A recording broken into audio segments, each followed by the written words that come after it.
And good morning and welcome to Touch Base Daily. My name is Ron Foster and I'm touching base with you. And I have the wonderful G at my side here. What's going on this morning? I don't know. It's Wednesday. It's hump day.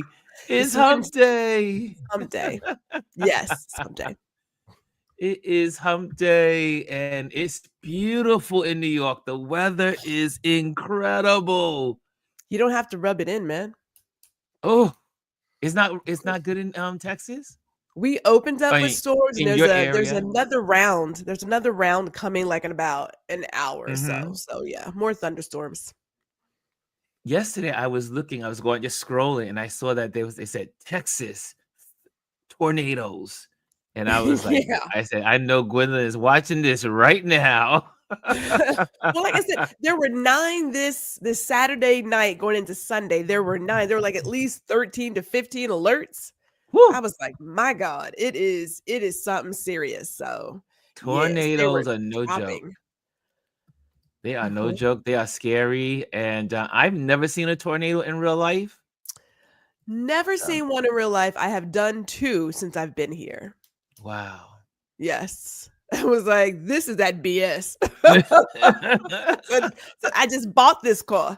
Yeah. Because with tornado comes hailstones. Yes. I mean, it is what it is, but we're at the tip of Tornado Alley. So the good thing is, I mean, I shouldn't say good thing. Let me not say it like that.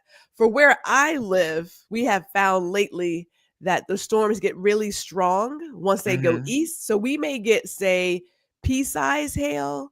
And then by the time it gets to Dallas or what have you, it becomes like golf balls and other sizes. Wow. So I remember watching a movie, not a movie, but a newscast on the Weather Channel.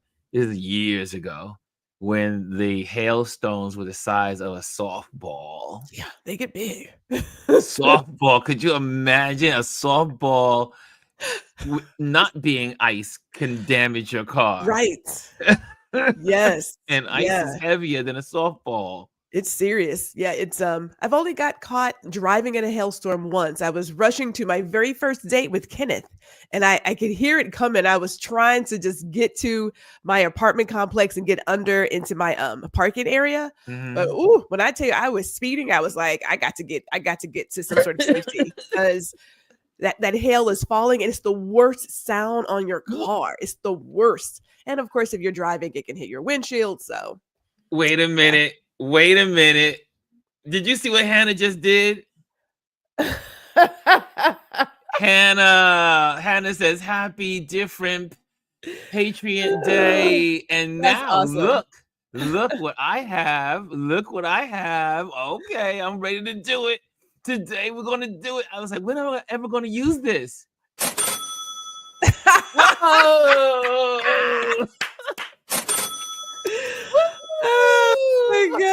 Oh my God. Oh, Hannah, you were first to give me the chance to use my cha-ching. Cha-ching. Cha-ching. Can I do it one more time? Do it one more time. There we go. One more. There we go. God. Oh my goodness. Oh. Love it. Oh, y'all probably say, how did Hannah do that? Well, y'all, maybe most people don't know, or that at the bottom of the comment box, like all the comments that you guys put in, there's like a little dollar bill there. And so that's how you're able to contribute to this platform if you so desire. That was beautiful, Hannah. Thank you so much. I appreciate you. And that's how we do it, y'all. That's how we do it. I gotta put that on the screen. There we go. Happy different Patreon Day. Love it, love it, love it. Okay, let's say some good mornings. Hannah got the first. She's first on the screen. She got my cha-ching. Let me tell you, I'm feeling good today. The first person in the building says good morning is Mr. Brian Young. Creative. He says, happy Wednesday, fam. Happy Wednesday. And then Hannah is in with the silver. She says, good morning, Ron and Touch Base Daily family. And then we have the wonderful Brian saying, hey, sis. And then we got Gwendolyn with the bronze saying good morning. And then we have the wonderful Jazzy Jazz is in the building. Good morning, beautiful people. And Chris is in the building also. Look, Chris says, what's up, Touch Base Daily family? Yes, Chris, if you want to come on, you're more than welcome to. Just let me know. We always have a seat for you, sir. Fifi is in the building. She is in the building. Good morning, good morning from I Am Miss Reese. I love Miss Reese. Miss Reese is awesome. And she says to all the RLP cousins, there you go. And TT Niku is in the building. Says good morning. Oh, who is TT in ICU? Wonder who that is behind that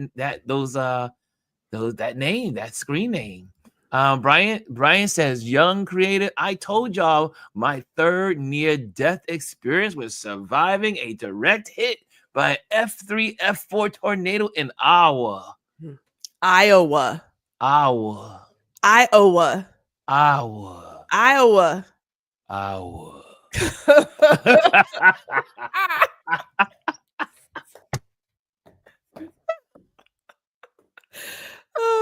Lord. Actually, I can tell I am in a crazy mood this morning. And then we'll put that back on the screen again. Thank you again from Hannah. And then Mimi is in the building. She says, good morning, Ron. Good morning, Gwendolyn and RLP crew. And Hannah's laughing. And we have the wonderful Brian laughing. And everybody's, yes, the ching was wonderful, right? I got some sound effects now. I got some sound effects to play. Yes, I will surprise you with sound effects. Like I'm gonna get another one. I'm gonna do another sound effect. Y'all gonna be sick of me. Bryson says, what's up, Ron? What's up, Gwendolyn? What's up, Touch Base Daily family? What's up, everybody? American Music Awards nominations are in, and Kendrick Lamar is leading the pack with 10 nominations. Nice. And Elise is in the building. She says, good morning, everyone. Good morning, everyone. And so, you know what I'm going to say? Well, wait a minute. Here we go. Are y'all ready for this one? Here we go.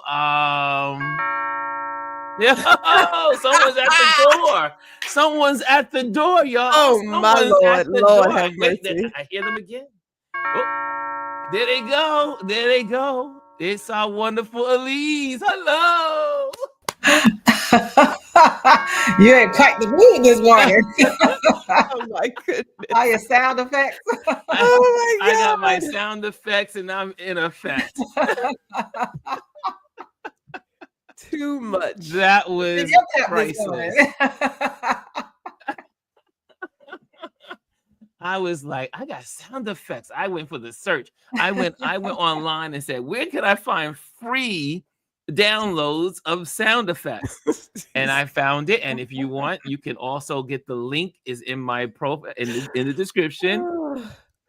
And if anyone's out there in this kind of world, in these on the streaming streets, and you need sound effects, use my affiliation number. Oh Lord! Oh my goodness! I cannot. My affiliation link. Okay, I see there.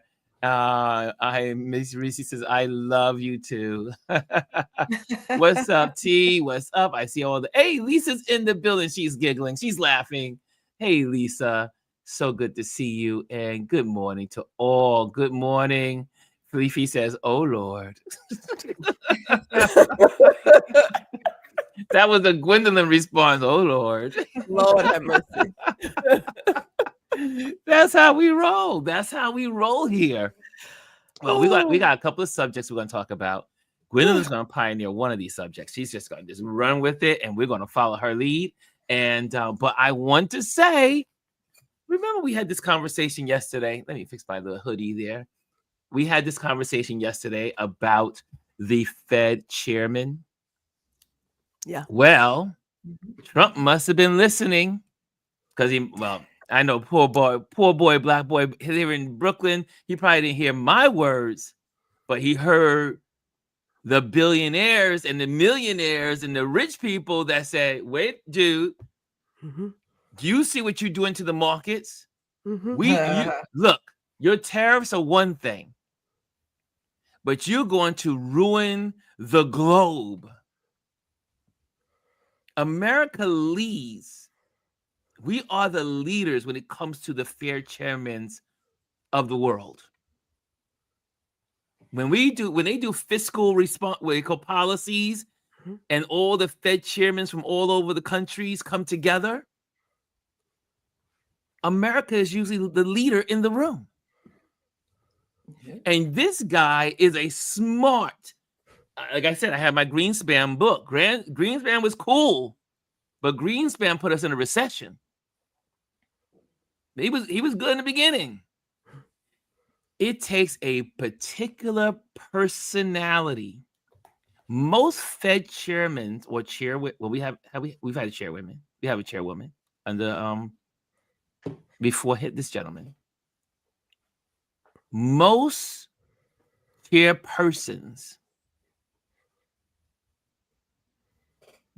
are not successful.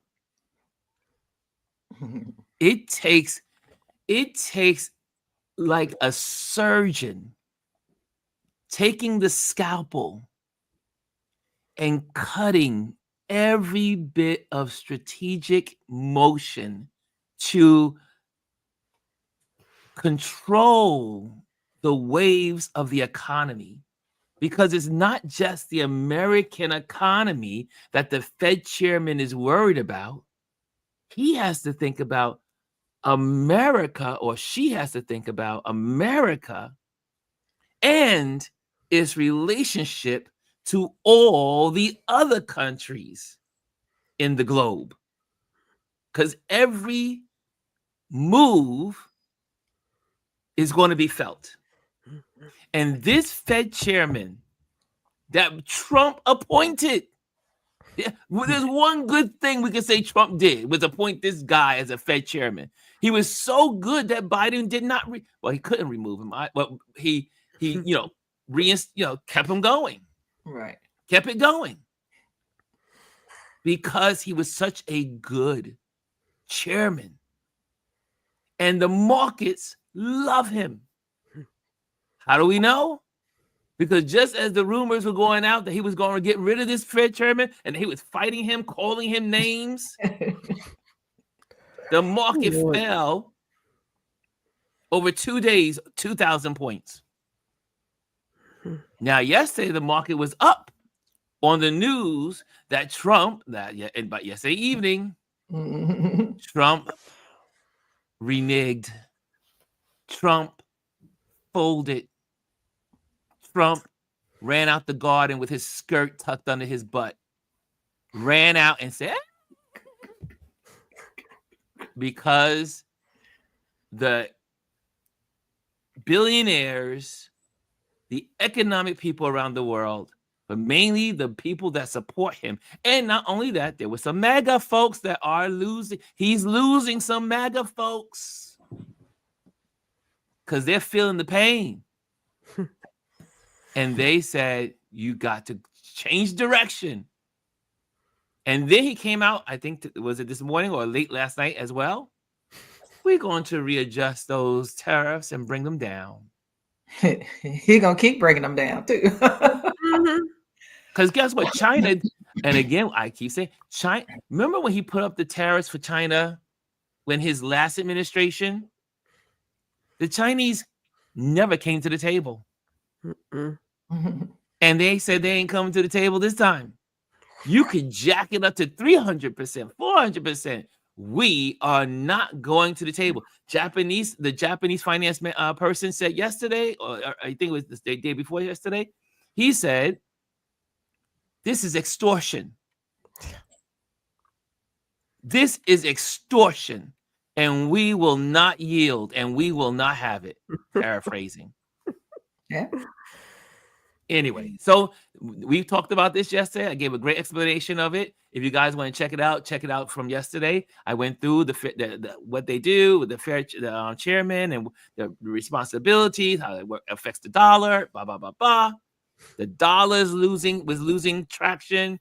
Bond markets are going down, and the stock market. What does America have if it doesn't have its debt? The debt that is owned by China and Japan and others. Anyway, I just wanted to make sure that we did a follow-up on yesterday's subject. And now there was definitely a change. You see how important the Fed chairman is. It's all about money. It's all about money. It's all about money. That's what it is. Money matters. Money. Yep. Money matters. Their money matters. They don't care about your money. That's their right. Money there matters. You go. That part. And then with China, we depend on China for too much. Yes. It's like me going to say, oh, I'm going to strike from all grocery stores and I don't even have a garden. That's a good analogy. That's a good. I'm not gonna eat. Oh my gosh! Yeah. I don't got no cows. I don't have no. You know what I mean? I don't have nothing. I don't have a farm, and I'm going to strike the grocery store. Right, man. Where you going? And hope that somebody else gonna feed me. Yeah. They're not gonna feed it. Nobody else gonna feed us because you have offended everyone. Everyone. That you have don't have anything to send you. They're buying Emparo's in the building. Hey, Emparo. Hey. We miss you. So good to see you. And Jazzy says that part, Elise. That part. That part. There's a reason why those eggs are up, right? I mean, shoot, this guy's it. Oh, I can't wait till he's gone. But anyway, Lise importing eggs too. Yeah. Lord, don't forget that they're getting eggs. They have been importing eggs from Turkey, correct? I heard it was Turkey. I don't know where it's from, but they've been importing. Isn't that interesting? They're importing chicken eggs from Turkey. Anyway,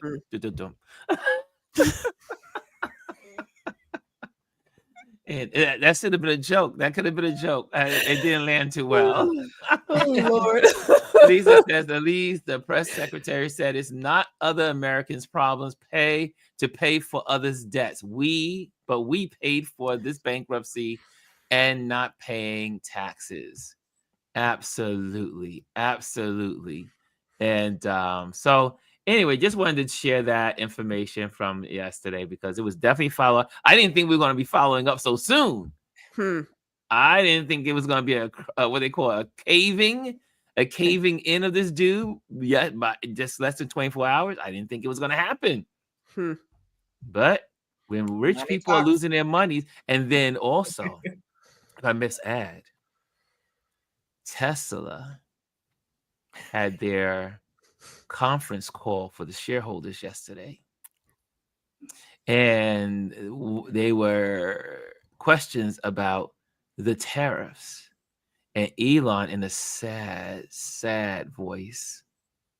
I've been trying to tell him not to do, it's his policies on tariffs. I've been talking to him, but it's his decision to go with the tariffs. But not only that, Tesla has lost 70+%.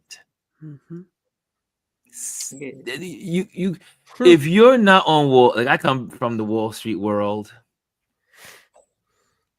70% loss is huge. Huge. And if he's a smart businessman, which he has to be on some levels, because he's negotiated. Yeah, well, no, let me say why. He was able to get into the government of the United States, and so was Trump, and get all of those contracts and manipulate the situation, take advantage of the situation, take advantage of our space program, take advantage of all the things that he's manipulative. Something requires a little smarts. He's manipulative. A little smart. He's manipulative. He's very exactly the same. He and Trump are from the same cloth. That's like saying Trump is, and they take their name and put their names on stuff. They put their names on stuff. Thank Good you. But what I'm as saying is, now Elon, I do think has enough sense to realize he cannot put all his eggs in one basket, because now his wealth is tied to government contracts that Trump controls. First, when he first got into this Doge, he had Tesla wealth. Tesla is where his wealth was. And now 70% of that is gone. So now all he has is government contracts. So he has made he's going to try to get back his Tesla wealth, but I'm hearing on the streets, it ain't going to happen because his core customers were Democrats and independents, and they ain't going back. A whole lot of black people driving around the Teslas.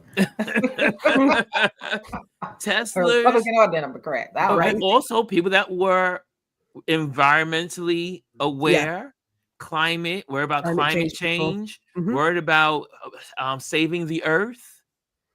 He was on the wrong side of his customer base. And then he does the Nazi thing. Then he does all the other stuff with Doge. He's created a lot of enemies. And these people are not going back, especially Europe. Europe, not like America, has long-term memory. Americans have short-term. And that's what black people have to develop, long-term memory. Long-term. Please. It's like the whole conversation around Target. I'm not going back to Target. I don't care what they promised Jamal Bryant or Al Sharpton. We have to have long-term memories and not go back to these brands and stores and companies and organizations that do nothing but abuse us. People, like the whole thing with Elon Musk, he has been who he is all his life. He was raised by racists and Nazis. His mother, people missed it, I'm sure, when she came off when they were walking toward the helicopter. She gave that Nazi salute. Most people probably missed that, but she did, and it's her family too.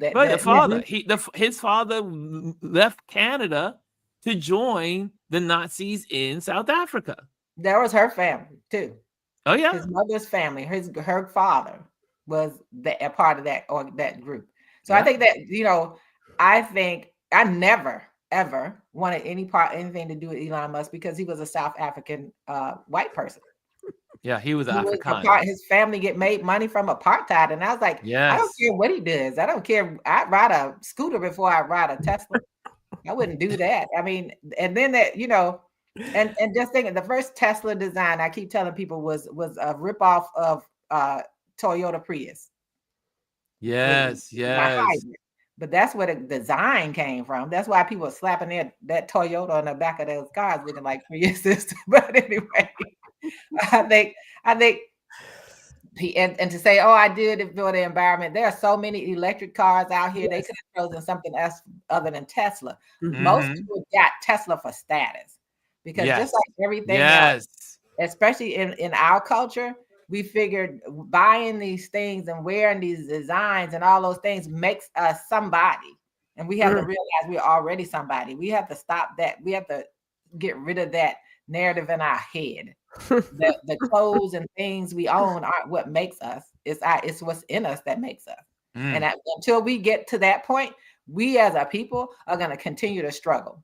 Because until we get our mindset away from the acquisition of things and wearing labels, that's where we're going to be.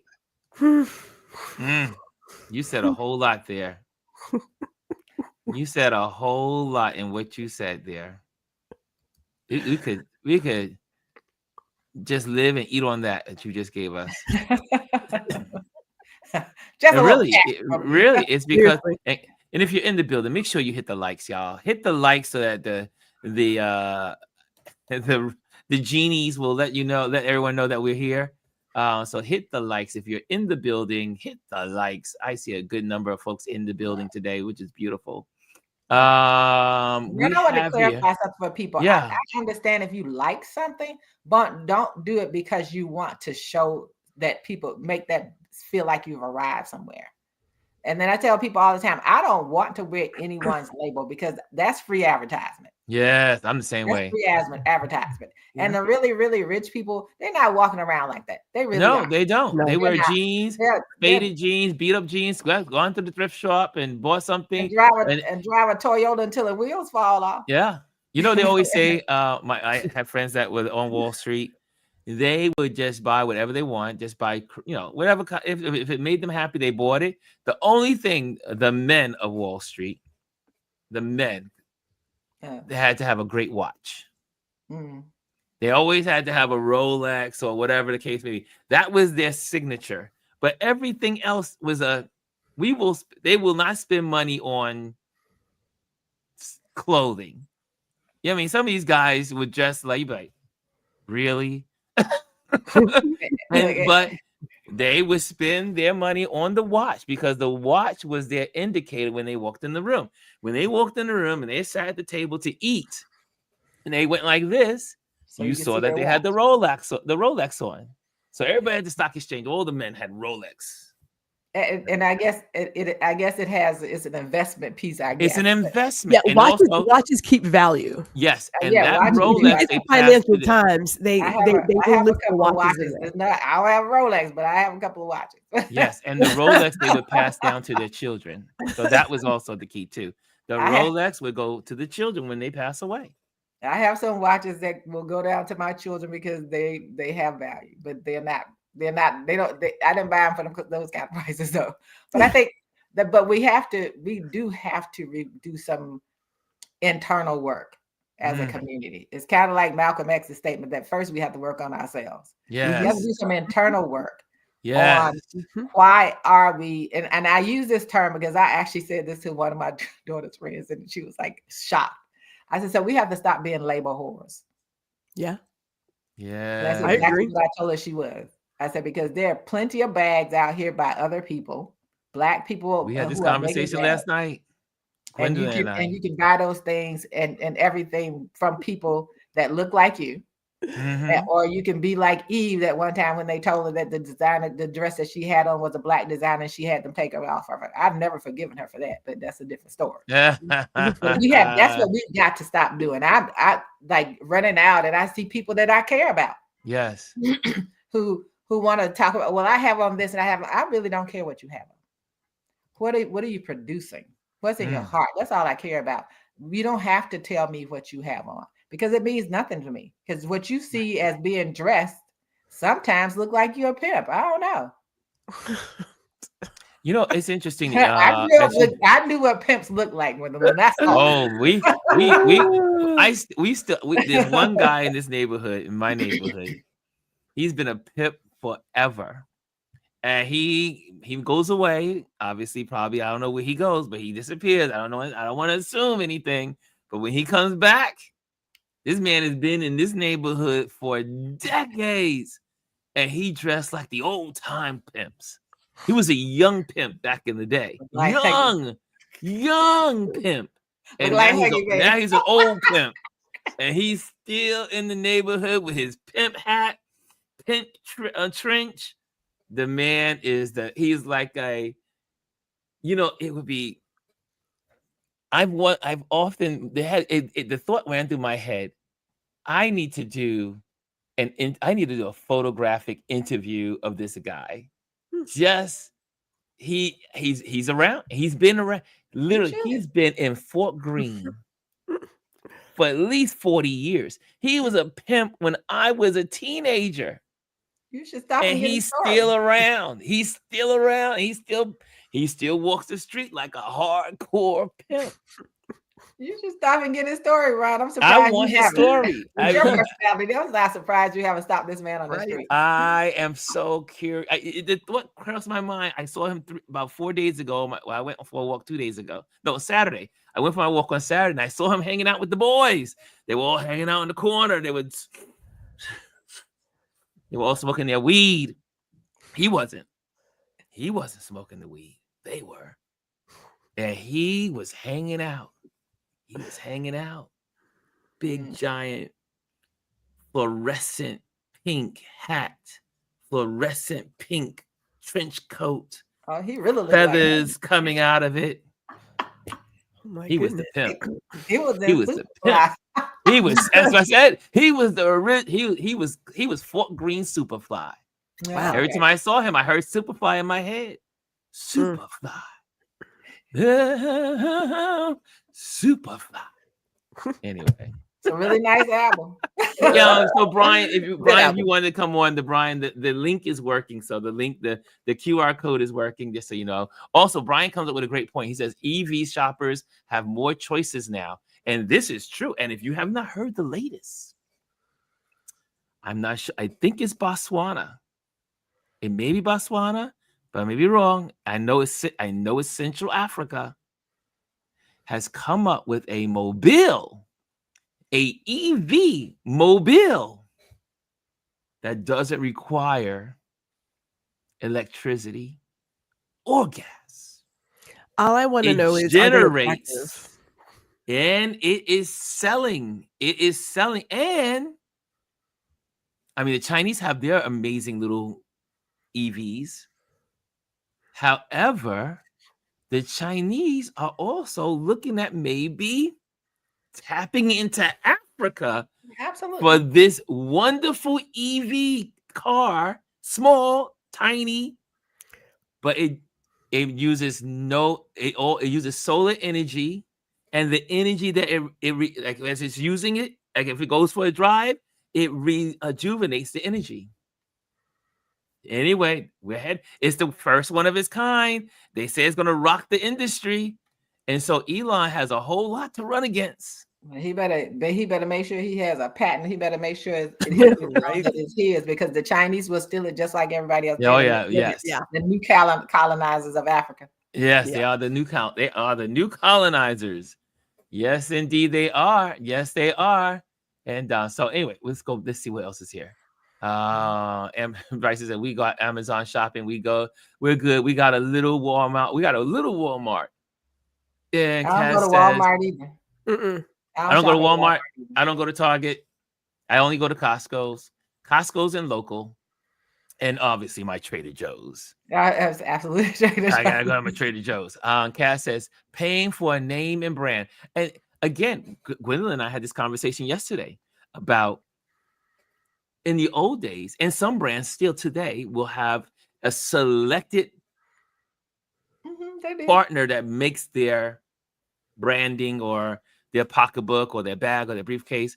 But we look at all of the companies that are no longer around that were here. But I was saying how in New York City, don't know about anywhere else, but we know a lot of y'all come to New York City because we got the African guys hanging out on Canal Street selling all of those imitations, so-called. So I want to go back to that so-called, quote unquote. Oh, wait, what's that?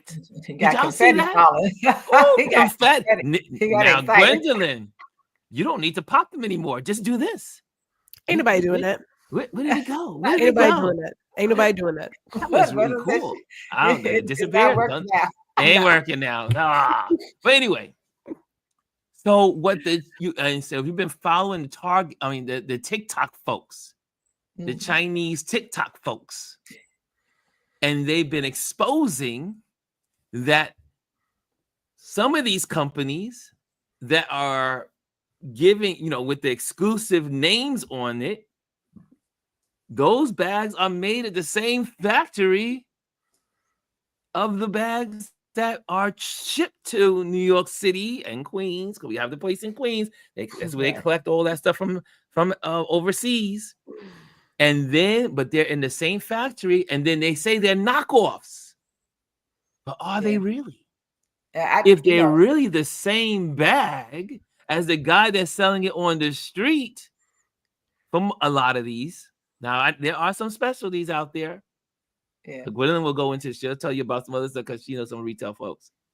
But we know that the same bag that is at the factory is the same bag that with a new name, with the logo on it, in the store with a particular logo, because the logo is where it is all about. The street bag has an imitation logo, but the manufacturer has a unique logo.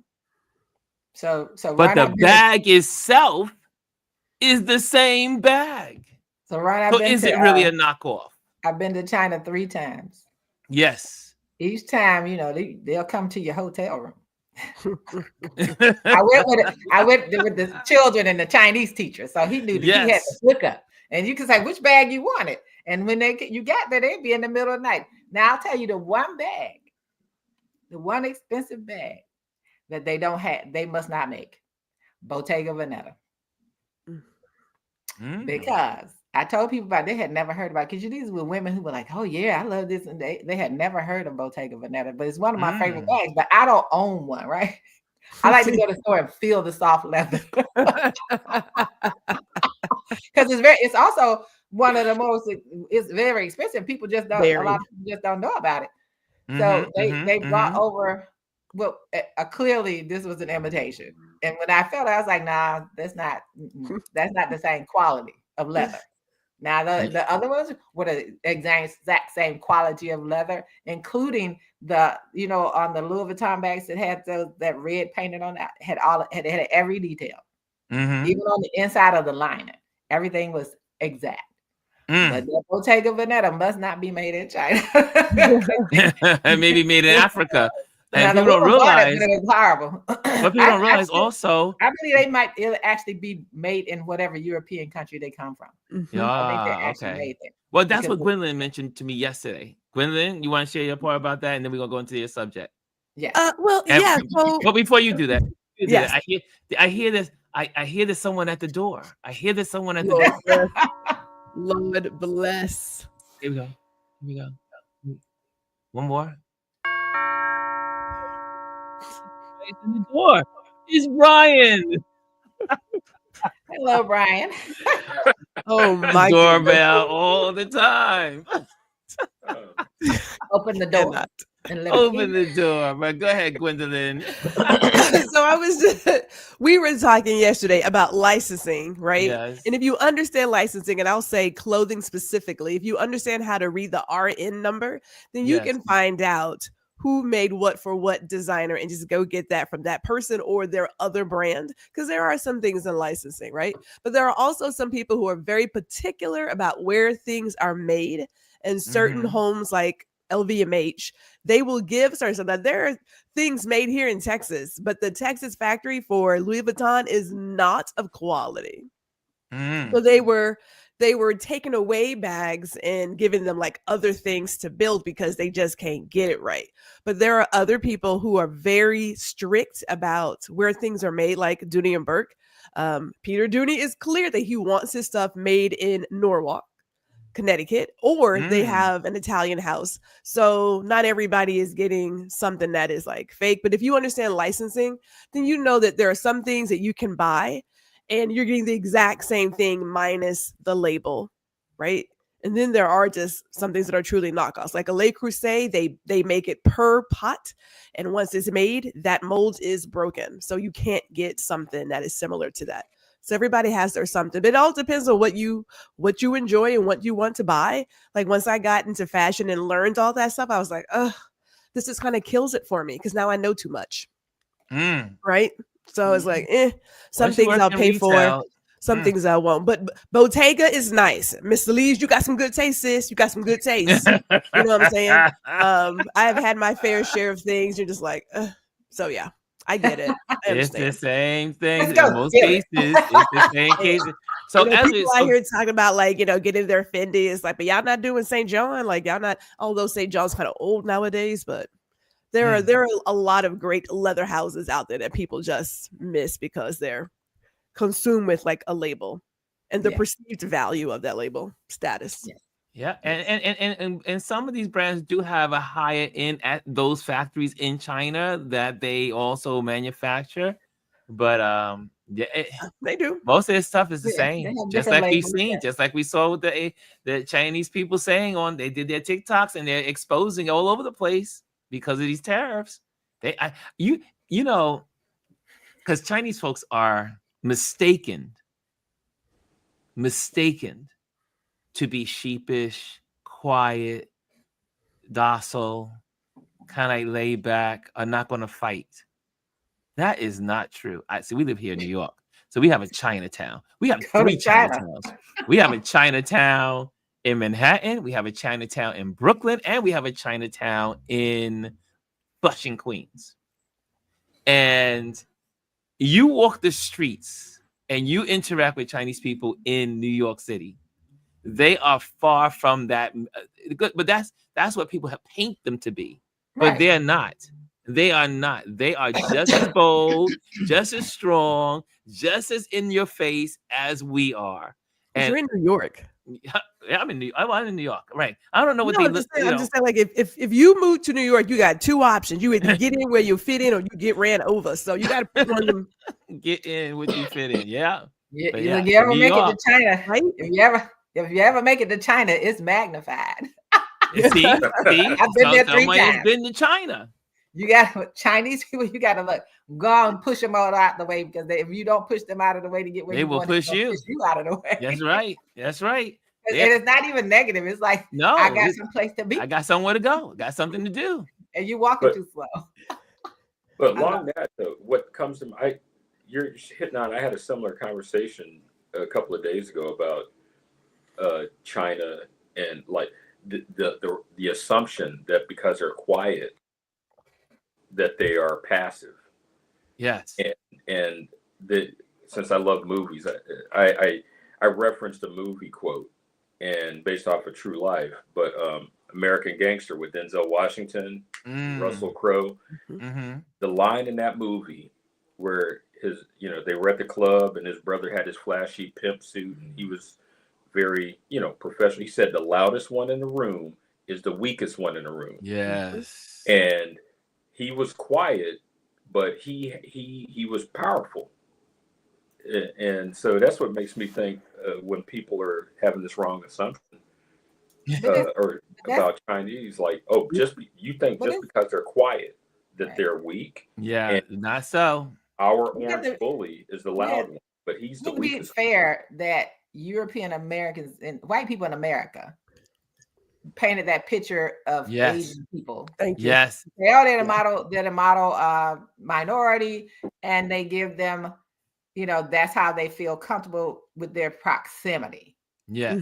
Mm-hmm. And they stay quiet, so they keep the proximity. And they won't attack anything that's associated with them, but they'll attack stuff that's associated with us sometimes. But it's about proximity. And I think, but now they are smart people. Oh. Which is why everybody goes to them for everything. Yeah, they are smart, and they know how to they know how to reimagine stuff. They know how to. I mean, it's interesting. I have several friends that one of my good buddies. He's Chinese and smart as a whip. He teaches school. He teaches students for the SATs, and he's just brilliant guy. He's my partner that I go to the Lincoln Center with, and we hang out. And but yeah, don't mistaken. I mean, again, is what the white population has made us all look like what they want us to look like. Black people are lazy. Black people are this. Black people are that. And so they paint all of us with these brushes, and those brushes lie, because people are who they are, and they are human beings. I don't care where you come from. If you step on someone's toe, they're going to say, ouch. Right. And they're going to respond. And they paint it so that they keep us all divided. That's what they do. The paint, that's what it's really about, is to divide us, because keep us divided. That's the only thing that keeps them on top, is our division. Yeah. And they have to keep pushing us, making us pit us against each other to keep control of that. It's all about power and control. So power and control. And so that's the thing you have to think about when it comes to that. Yeah. So Gwen and I were talking yesterday about how we are moving into the new world of, we talk. Gwen and I talk. We talk almost every day, and we talk when we start talking. We talk. It's like before we know it, hours have gone by, but we're working. It's like we're in the office because she's doing her work, I'm doing my work, and we're just chatting, talking. So yesterday we were talking about women and this whole thing of birthing. They want women to be birthers, have babies. Anyway, Gwendolyn, take it away. So as I was sharing with Ron beforehand, I write my podcast titles out beforehand. And so knowing that May is, Mother's Day and stuff, I just had this thing about discussing women and women shaming and women who are misogynists, right? Who keep this war on women going. And then the article comes out that the US government wants they want to entice women to have more babies. Yes. I remember last year with Miss Elise, we had a whole discussion about Project 2025 and how they define family and the decline of white babies. We had that discussion. Yes. We had it. So when they say women having more babies, let's just be clear, it's not about us. It's about white women having more babies. Right. So a couple of things that they want to bring is perhaps a $5,000 bonus for having a kid, right? They want to reserve 30% of Fulbright scholarships for applicants who are married and have children. They have tossed the idea around of giving a National Medal of Motherhood for women who have 6 or more kids. And then there is the discussion of offering us menstrual classes. Now, I thought today, when we have this topic, I have to make sure I keep my mouth because I could say some stuff, but I know it's a family-friendly show. Yeah. I'm going to truly put on the filter. But because I can say some stuff. Ron already know, he's like, ooh, Gwendolyn. But I thought to myself, this is so beyond what government is supposed to be doing. If you want people to have more babies, let's just go with that. Perhaps we should have paid parental leave, paid maternity leave, family leave. You could have better health care, better housing, a living wage. Like all of that would help because the average cost for having a baby, it's like $18,000. If you have employer-sponsored insurance, about $3,000. Without it, $30,000. If it's a C-section, $50,000. You believe $5,000 is enough for me to have a baby? But forget it. First of all, some women don't want to have kids. I don't need a kid. I am not that fucking responsible. Okay. Not doing it. Now I'm a grandmother. I love my babies. I don't need a child. Right. And some women don't want to have kids. But if you are going to take away my reproductive health care rights, if you want me to bleed out in the street, right? If you want to do all this stuff, you don't want us to have families. Clearly not, right? You don't want to have families. That's not the point. You can't say, well, I want to give you $5,000 to have a baby, knowing that it takes like $20,000 for just the hospital bill. And then I have another, 18, 19 years with the child. At least. You don't want to feed the kids who are hungry. You take away education. So why are we doing this again? If you want just a working class of people to just do whatever, then say that. You could just say that. But please don't make it seem that you want to have more families so that you can push these conservative family values, because it's about the family. And as their one representative, who is a woman, says, how else do we show people that America is great again if we don't have children? We need the children. I think I did fairly well for not saying, okay, I used one, but I think I did really He just one grenade. He's only one grenade. But here it is. Here it is. The White House trying to persuade women to have more kids, which they mean white women, to have more kids while denying us reproductive rights, health care, child care, paid leave, affordable housing, and equal pay, and destroying education is truly dystopian. Absolutely. And you got the Handmaid's Tale photo in the top left-hand corner. Because that's what it is. That's exactly what it is. It looks like the flag, right?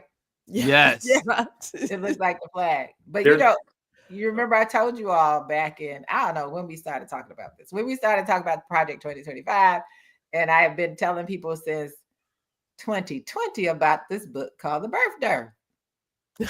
And The Birth Dearth is this man wrote a book. And in there it talks about the fact that by the year 2040, white people in America will no longer be the majority. Yes.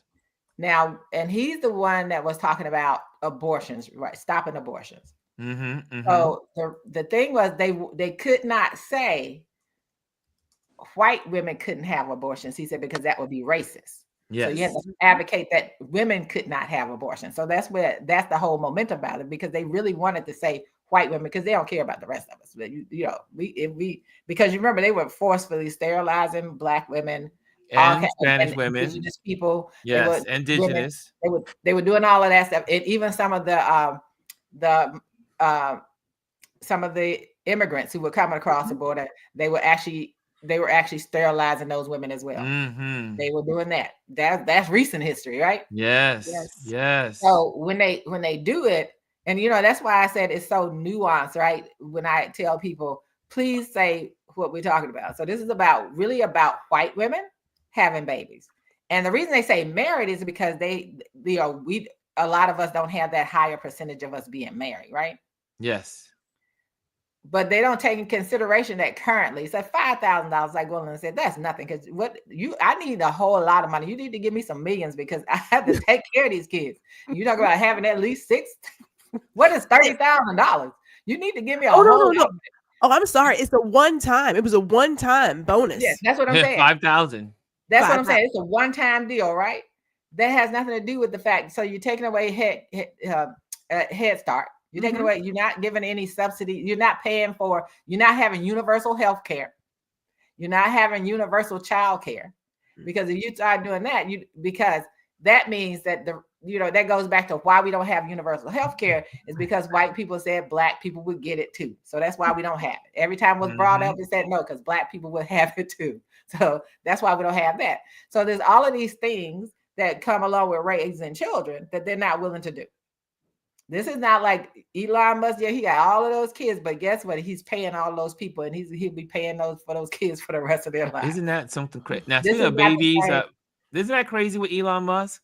He's paying for kids. He wants to create a little village, of the women, and he calls these women. He finds them on Twitter or on the internet and said, "Will you have my baby?" And they say, "Yeah." In Texas, in the Austin area.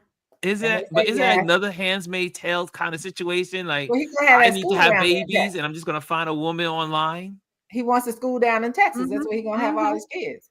But so when we talk about it, and I tell people, maybe I haven't tried to Google it, but it may come through Google. There was a point when Joe Biden said by 2040, white people will not be the majority. It's statistics. Yeah, it's true. No, I'm saying he actually said it out of his mouth to white people. Yes. So because don't miss my point on that. He's still thinking about the fact that they'll be outnumbered by 2040.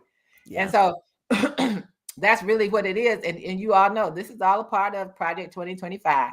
The reason they're harping on what family is married. A married couple having children. So how you assuming that this 30% of people who are going to qualify for a full price, right? That is merit based, I believe. Merit based. It's intellectual. It takes some intellect for that. Well, we remember J.D. Vance. J.D. Vance also said, if you're a married couple and you have children, that you should get special privileges in voting rights.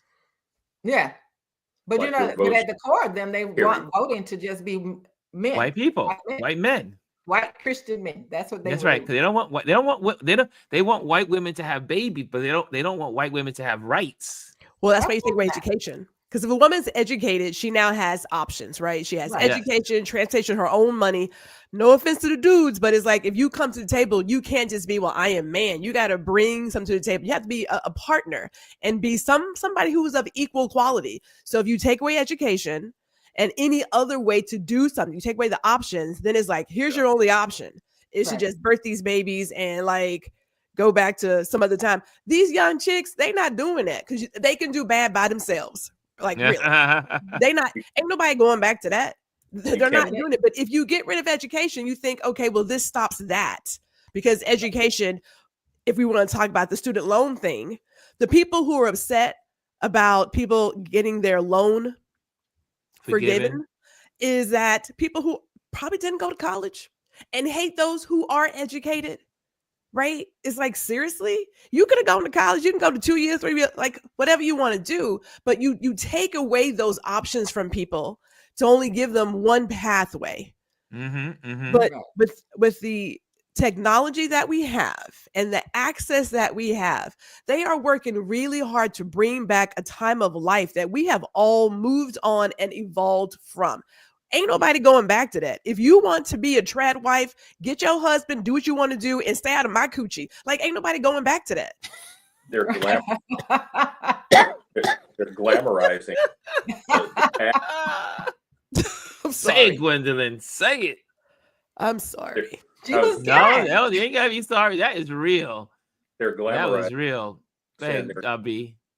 They're glamorizing the past as if, like, that may have been fine for that period, but there are some things. This is progress. I mean, like, there's a reason, like, people aren't allowed to smoke in the waiting rooms at the hospitals anymore. Right. I mean,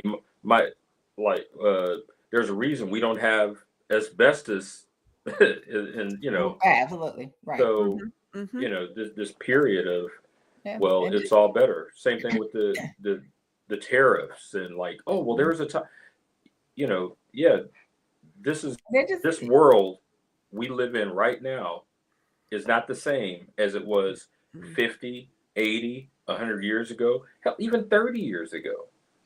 Well, that's the whole thing. That's the reason. I mean, to jump in, that's the reason why bringing back manufacturing back to America is not going to work.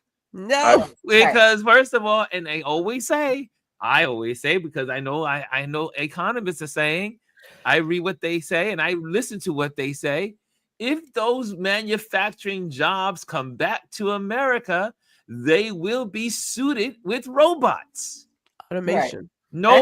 No American is going to be putting buttons or adding little screws to the iPhone. That's not going to happen. It's a world gone. That horse and buggy has left the stable and not coming back. Manufacturing is around the world because we are global citizens. Whether you want to be or not, you may think of yourself as an American, and that's cool. But at the end of the day, we are global citizens, and we need them just like they need us. However, in a lot of cases, like China told us, we only do 15% of trading with you guys. We don't need you. Right. But we do way more than 15% with them. We need them. What I want to say one last thing about the baby part. The baby part. Go ahead. I want them to hear me and hear me well. White women or whomever. We are not going to be taking care of your children. Those days have ended. We don't have to. We are the most educated populace in America. We got jobs. We don't want to take care of your kids. And as a grandmother, I am helping take care of one. Any others come out, I am not doing it. Grandmothers have jobs and lives too. They're not going to be sitting around there like JD Vance talking about a grandparent's job is to take care of kids. That's not my job. That's not their job. Their job is to live their life because they have done their job. I've raised a bunch of kids. I have done my job. And remember, as you are considering this man's offer, which is that one time $5,000, but Maria and all those people that he's trying to put out the country, they're not going to be here to take care of your kids either. No. So you're not going to have any babysitters. So when you're thinking about, I'm going to have 6, just remember them 6 running around your house. Remember how postpartum depression is real. It's real. Yes. It's real. And those kids are going to tear up that house because they're not going to have, who are they going to have helping you? They're not even going to give you the kind of care that you need after birth. People, they started, the insurance company said, you can go home in 24 hours. I asked the last one when I had my son, I said, how much time does this insurance pay for? They said X number of days. I said, that's when I'm leaving. I will not be leaving tomorrow. I just birthed this baby. I'm gonna stay here to the very last dime for the last day. That we're the one country that forces women into that situation. There's no afterbirth. Nobody's coming to check on you at your home when you have it. If you don't have family to do it, and that husband is not going to try to do that either. So we definitely will not be coming to help you take care of your children. We won't. So remember that. It's not easy. Well, that's the reason why they're trying to get rid of education. That's why they're trying to get rid of all the things that create a society that's working and progressive and growing and nurtured and thriving. Because at the end of the day, they want to be able to have us at our basic economy of saying they want you to be able to take care of the children because you have no jobs. Absolutely. If I may add something, it's ridiculous that you have some people who are stuck in this particular time that they see as the great time. When if you would just wrap your arms around change and evolution, imagine what could be. You want to bring back factories? Great. So bring a program that helps people get the skills to work the computers in the factory. When they talk about AI is not taking your job. Somebody who knows how to use AI efficiently is taking your job. Instead of giving people ideas of how to evolve and grow, you want to go back to mining the coals and doing all this. It's like, why are we stuck there? You want to roll back things that stop segregation. We don't use public bathrooms. People have their own water bottle. We have our own cars. We're in a different don't use it the same way. Right? We're in a different time. Like, why not look at how to evolve? But when you are small and simple-minded and mediocre, and you just can't get past the fact that you don't literally measure up, you get stuck in a place. The world is going to keep moving without you. And America's going to get left behind because we got whatever in that current house, right? So it's like, I keep getting stuck with, why do y'all want to stay there? You can do whatever your heart desires. There's so much information. They have certificates you can do in a day. You can do it in a month, 3 weeks. It's like you can get what you need to go get it. But you stuck in this lie that you're special because your mom and your daddy told you that for all this time. Fact of the matter is, you're not special. You're like everybody else in this world. Well, you know, Gwendolyn, they had a program that they took to West Virginia that they offered to the people free to retool them in technology. A lot of them, and they did a show on it. A lot of them turned that down. So when they got upset, when you know, automation is still gonna be in those mines because they're in there now. It's not just people dig, it's machines in there, right? You're not in there with a pitchfork now, getting coal out of the mine. So when that started happening, that's what displaced them. Yes. They were many of them did not take that opportunity to get retooled when it was offered for free to them in the state of West Virginia, so that they could have something else to do. They decided to remain uneducated, unemployed, hooked on fentanyl because they were going to pain centers where there was one time 2,500 pills per person in the state of West Virginia. Because they have pain centers there for the brown and black lung disease that they got from working in those mines. So, but they were offered that. They refused that. And I'll tell you this because I talk to my granddaughter all the time. I tell her, look, she's in her 11th grade year. And I keep it real. I said, I'm going to take you to the homeless shelter so I can show you where you're going to be if you don't get your stuff together. I want you to see how you could end up living because you can't live in my house doing nothing. But I told them they always need an undereducated populace. I said, because they have jobs for you to do. I said, they're going to always need somebody to be in service, somebody mopping floors, cleaning toilets. They're going to need that. I said, now, if that's what you want in your future, that's on you. But you have to work to make sure that not what happens to you. I'm trying to help you understand what your future can be if you don't want to do it. Right? As an educator, I would tell parents, I can do, your child has 3 choices. They can be successful because I was in a predominantly black school, and there was some boys, and I was talking to a parent whose child was being disciplined. I said, I can help your child be successful, or your child can choose to go to jail, or they can choose to die. Which one of the 3 you want me to do?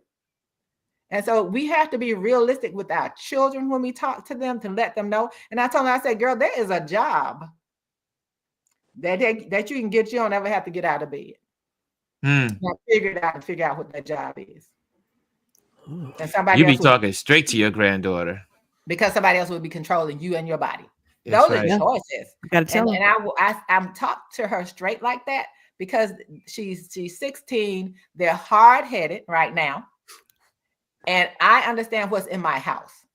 I understand what it looks like to work with high schoolers. I worked with high schoolers for 7 years of my career teaching. Then I worked with middle schoolers for once I went back into a building. I know what goes on.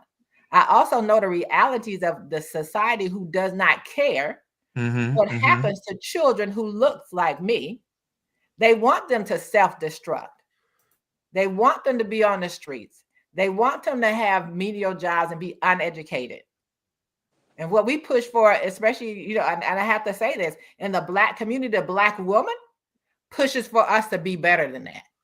Always. I have nieces and nephews who have college degrees because they saw me get my degree. My sister-in-law, who was older than I was, went and got her degree. But my nieces and nephews today will tell you that they were motivated because I was the youngest of 7 and the only one that graduated from college, and some of them got to come to my graduation when I did it. And so we have to be real with our children. We can't sugarcoat anything. They got to know what the world is. They got to know the realities. High school in DC, and I told those children the same thing. They will have a job for you. Yeah. It's up to you to choose which one you're going to want. This is true. Like I told my granddaughter, you have the opportunity to never be unemployed, but do you want that employment? The level and where. Wow. Flat packing is a job. Quentin, did we cover it all? I mean, did you get everything out that you wanted to share? I'm gonna say yes for this because, like I said, I have my own podcast on my own topics, but I can't help but go back to there are women who help sponsor this idea and support it. And there are women who do this great deal of shaming that if you don't have children, your life has no meaning, completely forgetting that we have options to not have a child, or maybe the good Lord decided that we couldn't have our own kids, right? Yes. They completely forget that. And there's more to life than a woman just birthing a baby. Like I'm a big creative. I am a grandmother. I love my babies. Lord knows I love my kids and my niece, my nephews, my great niece and nephews, love them dearly. But Gwendolyn is for Gwendolyn first, and then I'm gonna help everybody else out afterwards because that's how it works. But you are trying to take young women who grew up with rights and options and tell them this is now your option. That's a hard no. That's a very hard no. Are there some young chicks who want it? By all means, hey, go get it. But I agree with you, Gwendolyn. That's the part that always gives me is the number. Before you start, at least, Fifi, I sent you a link. I sent you a link by email. Yeah, go ahead. I'm sorry. Go ahead, Lise. Yeah, no problem. Like Gwendolyn, I totally agree with you, and that's always been a thing that I talked about is the number of women. And because my husband and I were talking about this the other day, I said, so the problem are the women who support these people. They support this stuff. They're touting this stuff. You got a woman who steps up to a mic every day to lie and say stupid stuff all day long, all day. So that's why I said, as a woman and an older woman, that I just keep it real with women, and I try to push and bolster our women to say, hey, your life can be whatever you want it to be. Yes, and you don't have to be married. You don't have to want children.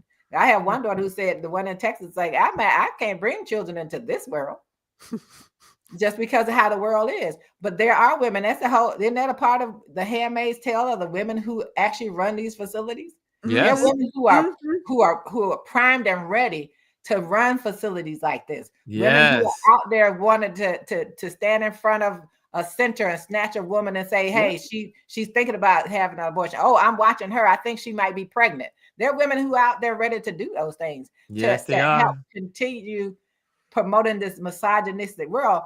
And part of that is because the whole premise we have to continuously go back and loop to by 2040, the white population will not be the majority.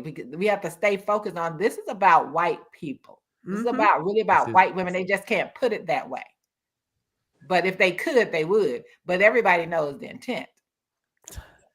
And again, as you bring up the point of not only here in America, but this is happening globally. This is why Bannon is all over Europe, going from place to place to place, is because all of these places, the white population is dying out. And so there's this movement to, even though as white people are dying out around the globe, they still, the Steve Bannons of the world and and Steve Millers, is it? Yeah, so I think Bannon, right? Is it Steve Bannon? The first name? Bannon. So these guys, they want to continue with white supremacy, and they are promoting it. They go to Germany. They've been in UK. They've been to Paris, France. They've been to all these different countries to promote whiteness because they're dying out. And they feel like it doesn't matter if they have the qualifications, they must be in charge. It's all about being in charge, having the power to control. They do not want to become like everybody else. However, they don't understand that a world where everyone is equal is a good thing for everybody. That's the beauty of DEI. You can't say DEI, diversity, equity, and inclusion. Well, people, if I may, when people talk about diversity, equity, and inclusion, people speak as if white folks aren't part of that conversation. They are part of that conversation. They are part of the conversation because they're immigrants too. Like you didn't come here. Just you know what I'm saying? So people talk about it like it excludes them. It does not exclude them. They are part of that conversation. Yes, and they're part of it. Yeah. And the problem is that they don't want the truth to be told about how much they benefited from that, right? So you have J.D. Vance from the Appalachian. Yes. Poor white people were included in that as well. Yes. You have white women who benefited the most. They were all they're all part of diversity, equity, inclusion. Yes. That's what it's about. So it wasn't just about complexions. And that's where we have to push back on that narrative all the time and tell the truth. And that we're the fifth level of as a whole of people receiving those funds, receiving benefits. But the thing is, let's be honest in the conversation and push back on them. You do know that you benefited because you were poor and you had these Pell grants. They want to take care, while they talk about have children, they want to take away Pell grants. They want to take care of everything that will help you educate your children. So they, arts and education are under attack, but Oh, so Gwendolyn, someone wants to know, when is your show? Where is your show? When's your show? And also, I get to use this thing again. Hold on. Wait a minute. I hear footsteps. I hear footsteps at the door. Wait, hold on. I wanted to hit upon manufacturing. There we go. I hear footsteps. Here we go. One more time. I hear it. Okay, there. Hello. On the truck route. Hey, Fifi. Welcome to the panel, Fifi. Oh my God. We can't hear you. Gwendolyn, we can't hear you, Fifi. Turn on your sound. There you go. We hear you. All right. I'm trying to get my Bluetooth to connect. Sorry, guys. But actually, a friend of mine, when we were younger, I always thought he was such a conspiracy theorist. Excuse how I look, y'all. I had on my work clothes. I had to take off my work logos so I wouldn't, be in conflict of interest over here. But you were speaking about the people in West Virginia. They don't want to be educated and on all these things. Part of our problem as a community is we speak about the problem more than we do the solutions. And, we already know what's happening, why it's happening. And these are white problems. These are white issues that they need to deal with. And Elise says something, if not today, another day, but we really have to go inside our community and focus. Our young people have many options between technology, vocational skills, getting them back into the education field as teachers. We have to organize and go into our schools on a local level. I had a discussion with a young man the other day online. He was like, we need a leader. We don't have a leader. I'm like, bruh, those days are over. We don't have the option of polarizing behind one person because all of our communities are scattered. Different communities need different things for the young people, for the women, for the older people. So for us, we have to focus on the fact that we are who we've been waiting for. We are the leaders. Even if you're not an active parent right now, like I'm not, my grandson's still in high school. But when my daughters were in school, other people's kids would call me Ma or Ma Felicia or Miss Felicia because they knew I was going to be there. And not because my kids were in trouble, because my kids were doing well. I would just go there for support to see if I could help anybody else's children. And that's what we have lost. We've got to get back into that. There's a reason every population in America has a talented 10. Not everybody wants to do it. Not everybody's going to do it. Not everybody's even qualified to do it. But we're at a point now where these are the stories that we are going to have to tell when we become old. We have to tell this history like Holocaust survivors. And in the meantime, because we are the elders, the best thing we can do is prepare our children for the future.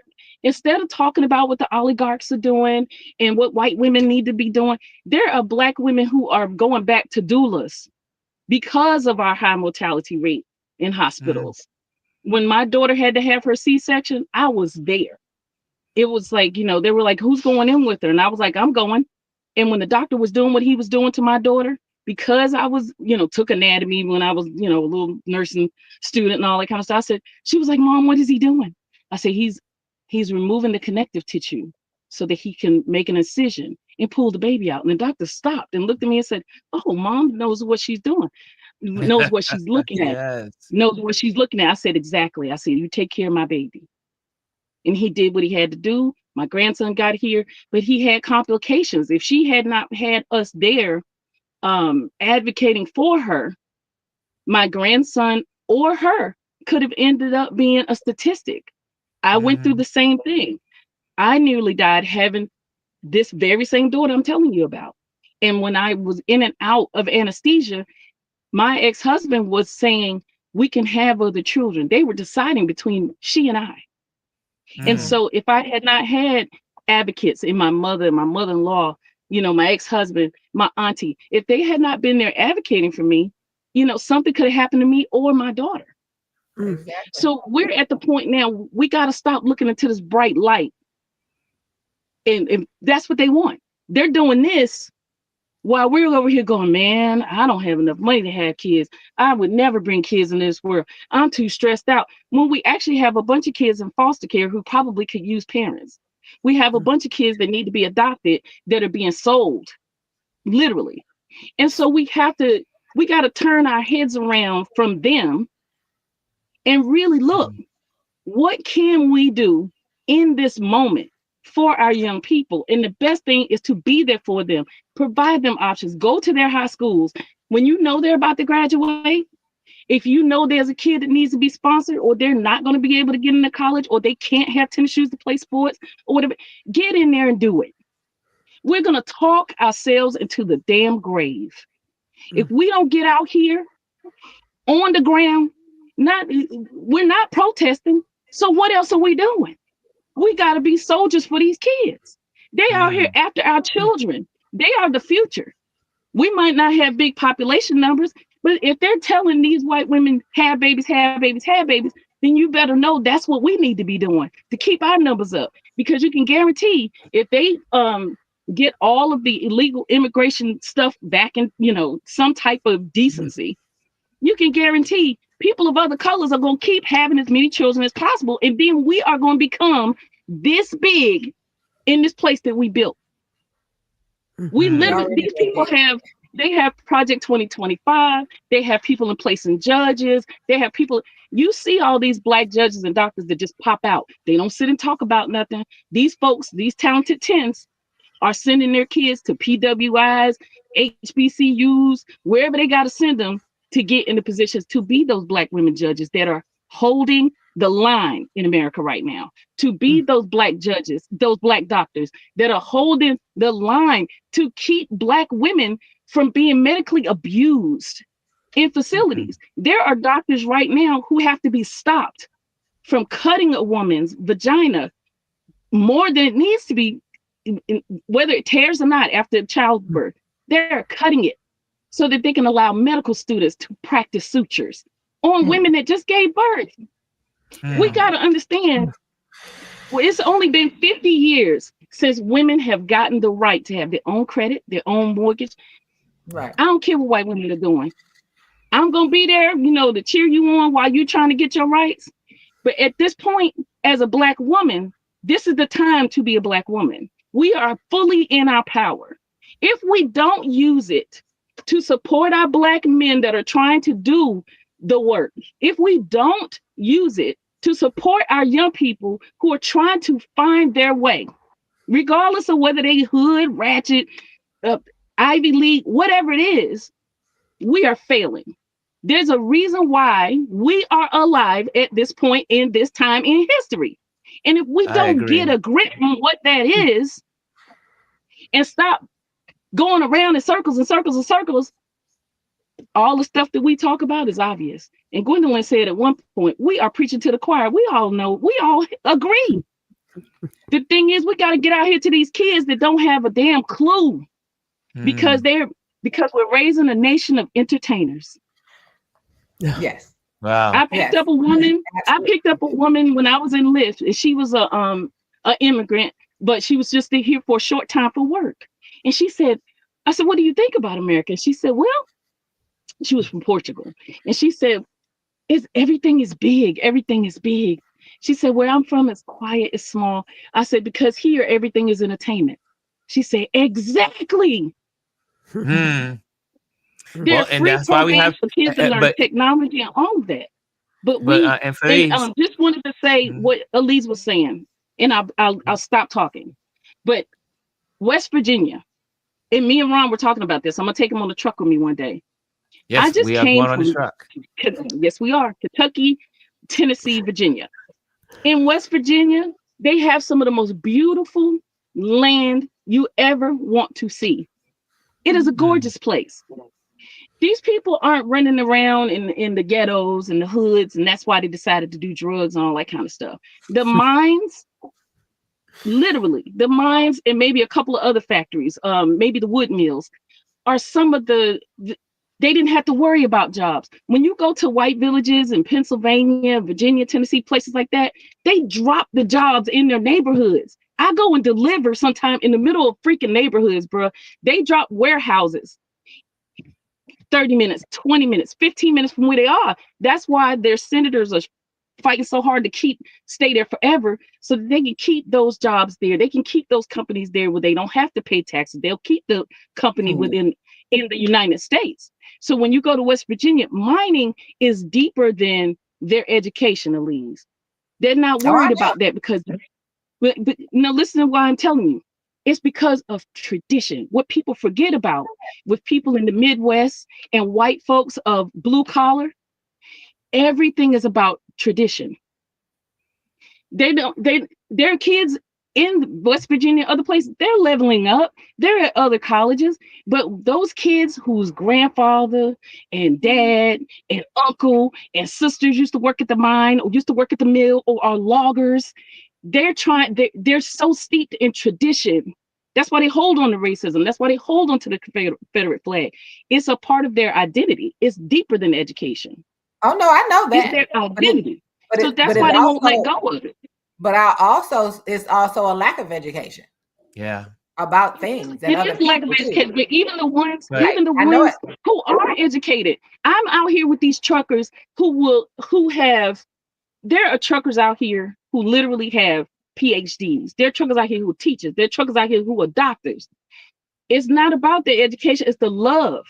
And they relate. You see what I'm saying? They relate to the love. Perfectly intelligent people. And some of them will go to college and come back and work at the mine. So Fifi, I understand the tradition, but I understand the tradition, but I also understand the illnesses that came with the tradition. I also understand that in mining there was some automation put in place where they didn't have as many jobs. So the part where I was talking about, it was retooling. I wasn't saying they were giving it to them for free. Be retooled so that you don't have to blame someone else for not having. So they just don't care. Some of those communities, it's real easy for them to convince them that we are the problem, that other people are the problem, and not the problem of the companies. Because I know it's tradition. But my husband's family went through the steel mills in Ohio. I know they don't, but they don't care because of exposure or the lack of exposure. So that part, that's not always the case. They don't care because of tradition, and because in their mind they're the hardest working people in America. But Fifi, and so they think they're the only ones. But they're taught that. But then when they come out and see other people, Fifi, you got to remember that tradition. You got to remember that tradition. Yes. Also comes with a lack of exposure. Yes. I grew up in Alabama. I still have relatives in Alabama who have not been out of Tuskegee. Right. So that because of tradition, and so they don't know as much, right? So they fall into some traps that they can fall into and depend on other people outside of themselves because of tradition, because traditionally that's where we were. But in that same vein, the hard part is, and the part that they don't want to hear is, even after the devastation that they experienced, people were able to convince them that the FEMA was going to harm them instead of help them. And so that's because of a lack of information, but not just a lack of information. It was because of so much disinformation and lies that they heard. So I will be real honest about that. That wasn't about lack of information. There was a lot of garbage that they were being told, lies they were being told. But I understand tradition. But then as you look at it, I was just saying in general, you know what I mean? Because, and I guess I'm speaking more from a personal thing, because one of my best friends, who's a beautiful white woman, lives here, she's got a black husband, all of that. She's from West Virginia, and she talks about her entire family and all of that. And so it's like, it's not that tradition, it's not that the lack of exposure is always what's getting them. The white mentality in some of these states is stubborn. It's how do I say? The privilege is different because they've always had something. They've always had land. They've always had some type of job. You didn't have to be qualified, because you could go, as if you knew this person, you get it. So the easy, what we fight against with people that are on the system in our community, getting used to having everything handed to them, they fight against it because they're getting high value things handed to them. Still, maybe not always, appreciating that other people don't get this, but in their privilege, in their blue collar country privilege, they don't have to work that hard, because uncle, daddy, cousin, brother is going to get them in the factory. It's going to get them a new job. It already has a business. A lot of those places, they fight against Walmart, Target, all those outside companies. And I'll go and deliver to a smaller, I'll say the company I'm with, because I don't have to say the company name. Right. One of our biggest clients is Lowe's. I'm gonna have to hold it. I'm gonna have to cut us off at this point, because it's 12:30. I want to make sure everybody gets out, because I also know that everyone has to get back to work. But this was a good conversation. No, this is a good conversation. I love the perspective. And I know that, Fifi, you're on the road and you get to see America like none of us get to see it. And so I love that everyone has a great perspective. And that's what makes these conversations so rewarding, is because everyone has a perspective. Everyone has a lived out life, benefit to the conversation. So that's good. Again, I'm just going to end this. I know Jazzy wanted to come on. I wanted to have her come on. we will continue this tomorrow. Tomorrow's our Touch Base Daily. We'll be doing Trend Watch. So we'll continue the conversation tomorrow. But this was great. I'm going to say thank you, Felice Fifi, for coming on. I'm going to let you go. And then I'm going to let you folks, Brian, thank you so much. I'm going to let Brian go. And then I'm going to let Elise go and get where we started. And then Gwendolyn, tell folks where they can find you. When's your next show coming on? Do you know this topic that you're going to be using? Do you know do you have it scheduled yet? Yeah, it's scheduled. It's going to be May 16th, and it's going to be around women shaming. So that'll be the day. But there'll be promos for it. So okay, and they find you. They can find you on YouTube and GR Houston Jack. There you go. So those folks that were in the audience and that were looking to say, they said, where can we find Gwendolyn? Where can we find her? There you go. You have that information right there. Okay. And before I get out of here, I got to do my my little banners here. No doorbells now. No doorbells. But the doorbells, you got to admit, those doorbells are great. Lord bless. Say it again, Lord bless. Lord bless. Yes. Anyway, if you are in, make sure you click on let's go to my website. Just the link in the bio up here on YouTube or in Instagram. And you can go to my website and sign up for our email listing. I really don't send out that many emails, but it's to build connection with you all when I do. And in case we get kicked off of this, if the internet gets like, hey, you can't do this anymore. So, when you get a dictator, anything's possible. So we won't be able to still reach out to you. Also, if you know anyone that's looking for an event photographer, I am an event photography. So that's event photography here. Share your event stories with event photography. Also, again, I want to thank our wonderful Patreon members for our supporting and their great help as they continue to support by becoming a Patreon member. And you too can become a Patreon member. Just go to patreon.com and put in Ron Foster or Ron Lewis Photos. Ron Lewis Photos. Okay. And also from one of our sponsors, Rolling Clouds, they'll be they'll be coming out with their cigars in the spring. In the summer. And so thank you for Rolling Clouds for supporting what we do here. Okay. I think we got it all, Gwendolyn. And this was great. Great conversation. Yes. I tell you. I know we'll end up talking more. Tell me more. Anyway, guys, thank you so much for joining us. We'll be here tomorrow. Thank you for all you guys for joining, everyone out there. And Jazzy, we're gonna get you on. You gotta make sure you send. You know what, Jazzy? Make sure you send me through or maybe Elise can give it to me. I was able also to get you on because I don't have you in my email listing. But just send me your email so I always have it in my email listing. Okay, Jazzy? Make sure you do that so I can be able to send invitations to you directly instead of the QR code. I think we're good. Guys, enjoy. If you're in New York, if you're in the Northeast, take advantage. It's going to be a beautiful day all up and down the Northeast. Have a great day. And all you folks in the Midwest and Texas, be cautious. Be careful out there with all these storms running around, moving across the skies of the plain states. Okay, guys, love you all. Thank you, Fifi, for joining us. Thank you, Brian, for joining us. Thank you, Elise, for joining us. And tomorrow is our our Trend Watch Thursday, and we'll have the wonderful Chris Edwards as my co-chair. Okay, guys, thank you so much. Thank you, Gwendolyn. Love you guys, and we're out of here. Bye-bye. Hello, and thank you for joining us today. Make sure you hit the like, the subscribe, and leave a comment on this video. I would love to hear from you. Thank you again. Until I see you next time.